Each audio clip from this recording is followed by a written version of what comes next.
Hello and welcome to the latest episode of Northern Slant Hosts with me, Roger Greer.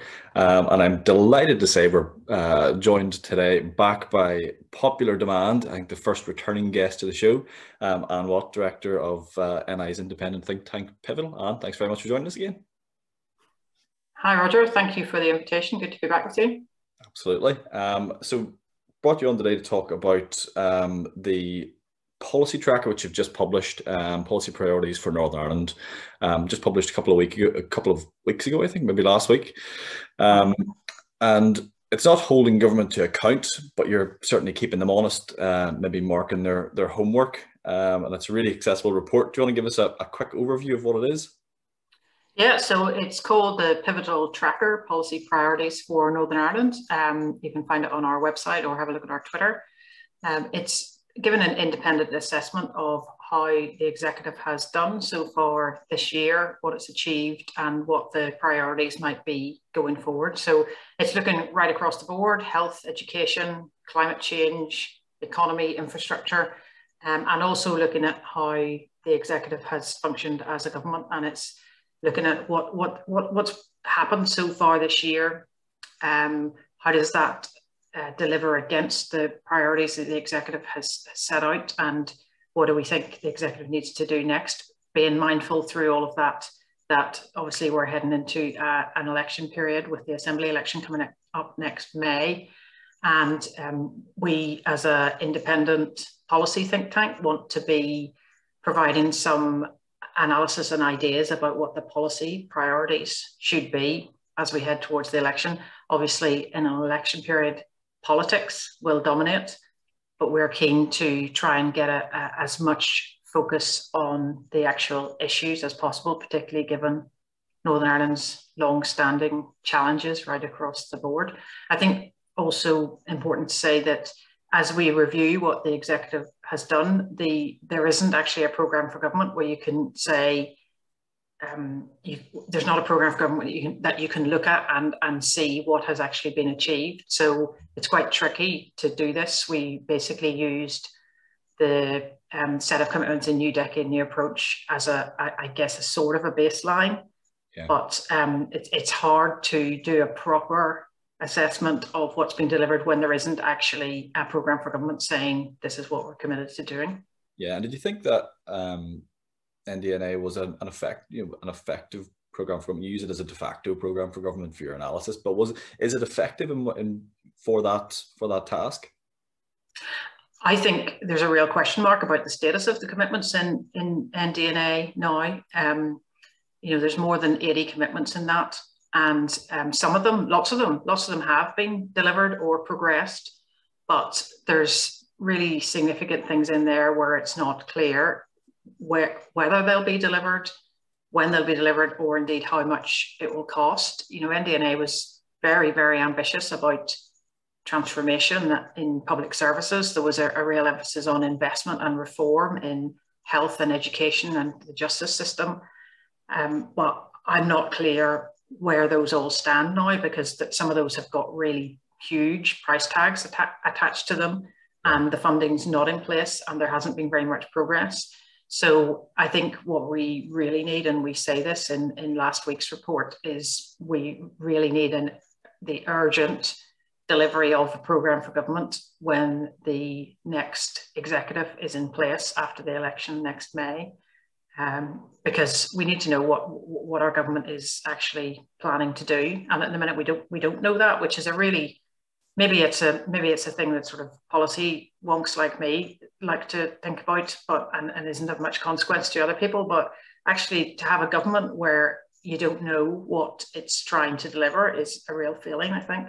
Yeah, I think I've seen suggestions that there should be a programme for government developed before an election and then used as the basis for electoral campaigns. I think the politics get in the way of that slightly, and that's difficult.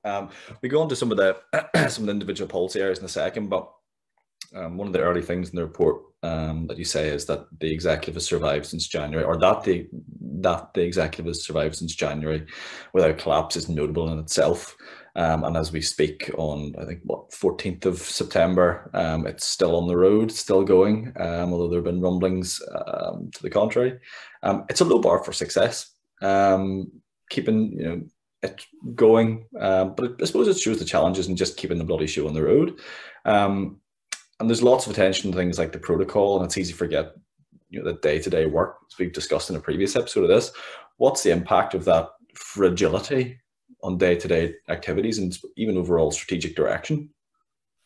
Yeah, I think there's certainly been the usual instability and strained relationships in the executive, and as you say in the report, we note that it's impressive that the executive is still in place, and I think there have been some difficult times over this year so far for the executive, as there were the previous year. I think they managed not to fall out quite so obviously about the COVID relaxations, which they did late in 2020, you might remember. So they managed to have a reasonably united front on that, but certainly there were some very, very tense periods, and then also you got change in leadership in two of the parties as well. I think all of that leads to an absence of collective joint working by the executive. You've got ministers who function separately at the head of their departments, but because there's generally strained relationships, it's very difficult to get ministers working together on collective priorities. And I would say that's one of the reasons there isn't a programme for government, because actually getting agreement on that would be extremely difficult. So you end up with departments operating separately, ministers operating separately, and a reinforcement of silo culture in government. All governments struggle with departmental silos, but obviously with Northern Ireland, it's particularly challenging.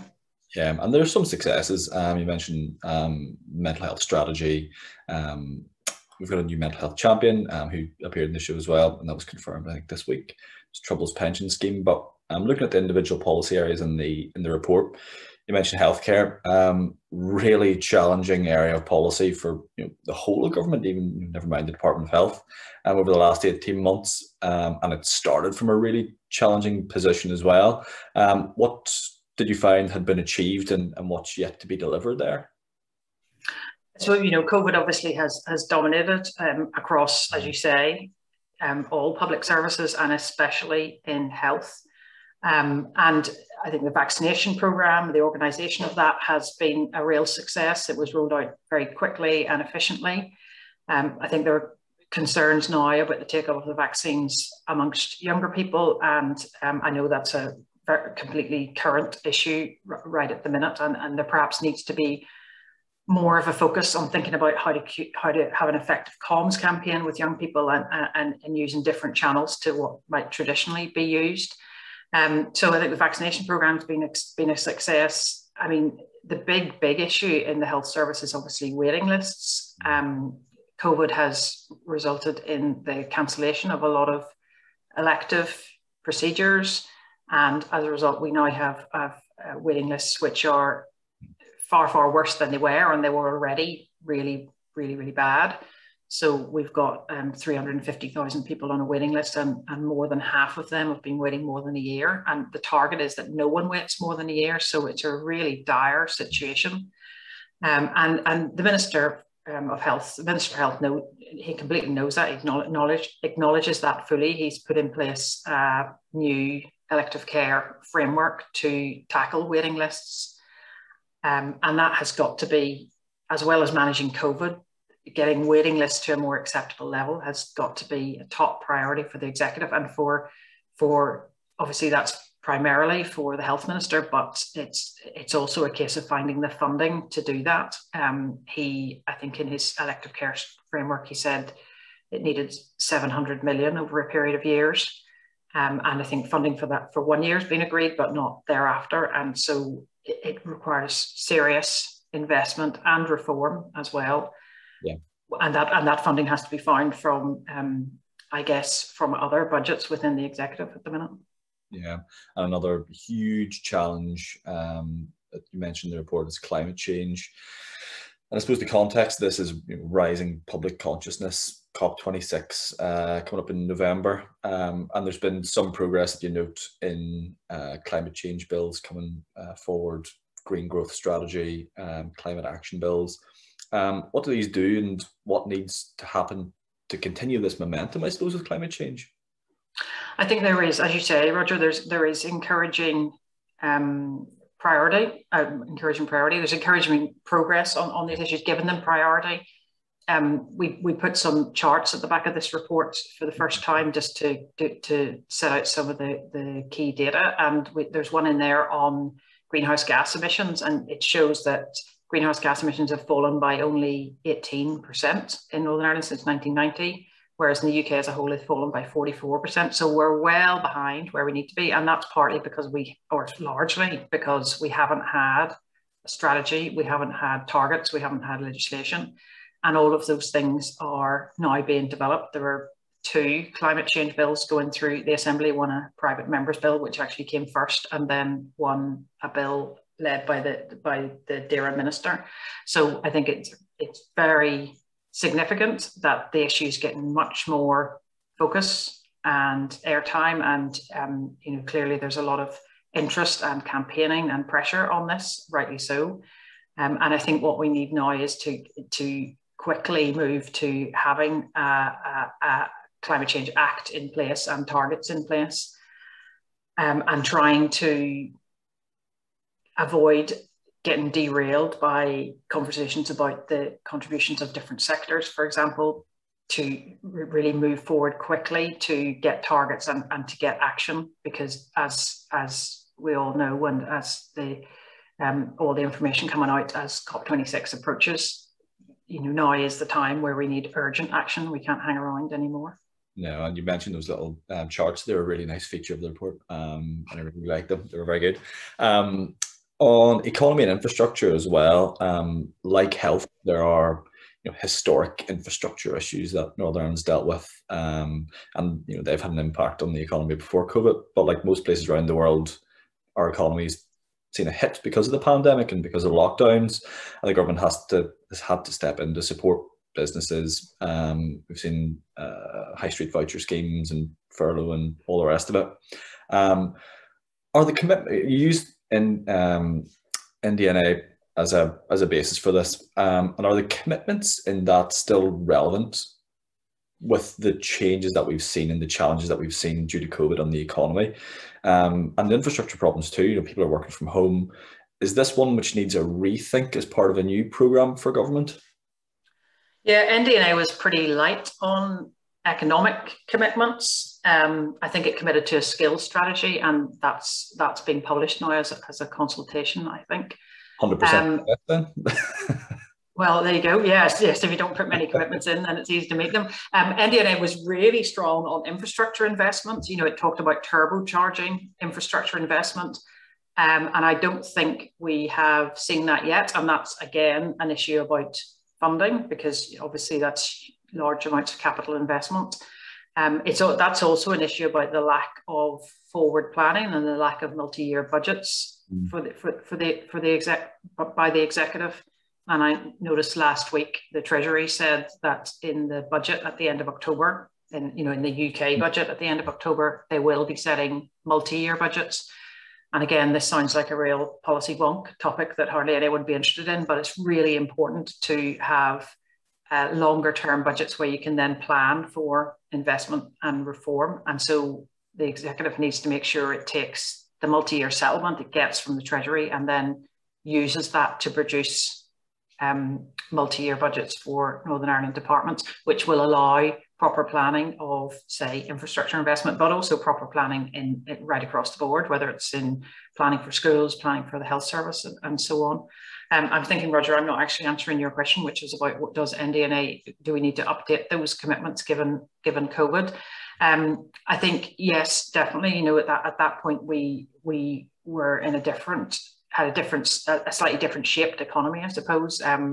And so I think, yeah, a refresh is needed. And to be fair, the Department of the Economy have done a couple of long-term strategy documents on skills that I mentioned, and also on innovation recently, which I think do better reflect the post-COVID world.